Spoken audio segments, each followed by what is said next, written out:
આ ચૂંટણી દરમિયાન ખાસ કરીને ગ્રાઉન્ડ વર્ક પણ સારું એવું કર્યું છે. સમીકરણો તમે કઈ રીતે જોઈ રહ્યા છો આજે? ખાસ કરીને મહારાષ્ટ્રની જનતા માટે એક જોવાનો દિવસ છે કે કઈ સરકાર બને છે. Good morning. હા, ખરેખર આજનો દિવસ છે ઘણો મહત્વપૂર્ણ દિવસ તો મહારાષ્ટ્રના રાજકારણ માટે છે, પરંતુ હું આને થોડીક અલગ રીતે જોઈશ. આ માત્ર મહારાષ્ટ્રના રાજકારણ માટે નહીં, પરંતુ રાષ્ટ્રીય સ્તર પર પણ આજનો દિવસ જે છે એ મહત્વપૂર્ણ દિવસ છે એવું કહેવું એ ખોટું નહીં રહે. ખરી રીતે દિલ્હીમાં જ્યારે એનડીએની ગઠબંધન સરકાર બની અને ભાજપ પાસે સંપૂર્ણ બહુમતી ન આવી, ત્યારબાદ હરિયાણાની ચૂંટણી જીતવાને કારણે ભાજપના કાર્યકર્તાઓ, ભાજપના નેતાઓમાં એક જાતનો શું કહેવાય, એક જાતનો ઉત્સાહનો સંચાર.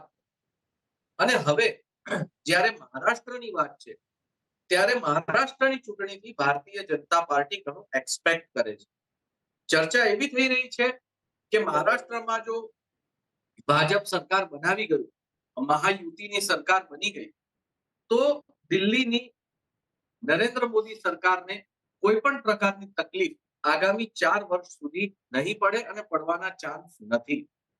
એનું સૌથી મોટું કારણ એ કે જેમને ચાણક્ય કહેવામાં આવે છે, મહારાષ્ટ્રના શરદ પવાર, એમની ઇનિંગ્સ અહીંયાથી એક અસ્તાચળ તરફ આગળ વધશે.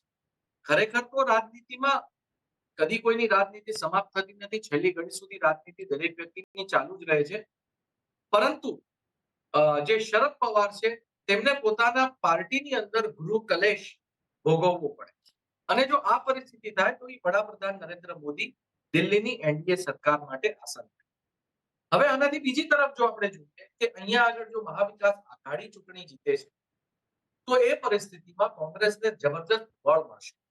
દેશની આર્થિક રાજધાની મુંબઈ એ મહારાષ્ટ્રમાં છે.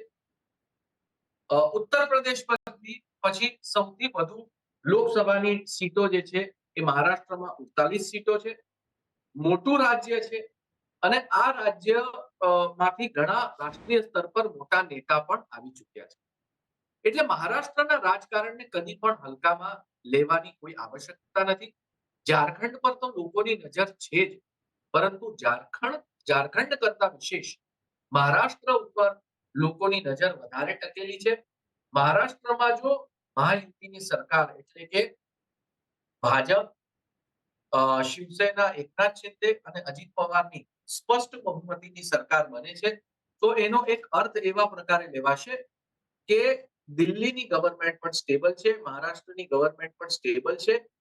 અને આ પરિસ્થિતિમાં શેર બજારમાં પણ નવા ઉર્જાનો સંચાર થશે અને એક પોઝિટિવ મેસેજ અક્રોસ નેશન જશે કે ભાજપ જરાક પણ ઢીલું પડ્યું નથી. હા, લોકસભામાં એક સ્પીડ બ્રેકર જરૂર આવી ગયું, પરંતુ દેશમાં ભાજપની પકડ અકબંધ રહી છે, આવો એક મેસેજ જશે.